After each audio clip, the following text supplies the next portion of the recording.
മന്ത്രിസഭാ യോഗം കഴിഞ്ഞു സത്യപ്രതിജ്ഞയ്ക്ക് ശേഷം. അപ്പോൾ തെരഞ്ഞെടുപ്പ് കാലത്ത് UDF 5 ഗ്യാരണ്ടികൾ ജനങ്ങൾക്ക് നൽകിയിട്ടുണ്ടായിരുന്നു.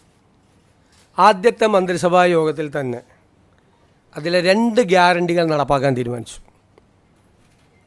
ഒന്ന്, KSRTC ബസ്സുകളിലെ സ്ത്രീകൾക്കുള്ള സൗജന്യ യാത്ര അനുവദിക്കുന്ന സംബന്ധിച്ച് ജൂൺ 15-ാം തീയതി മുതൽ നടപ്പാക്കും. അതിൻ്റെ വിശദാംശങ്ങൾ പിന്നീട് പ്രഖ്യാപിക്കും. ജൂൺ 15 മുതൽ, അടുത്ത മാസം 15-ാം തീയതി മുതൽ KSRTC ബസ്സിലെ സ്ത്രീകളുടെ സൗജന്യ യാത്ര ആരംഭിക്കും.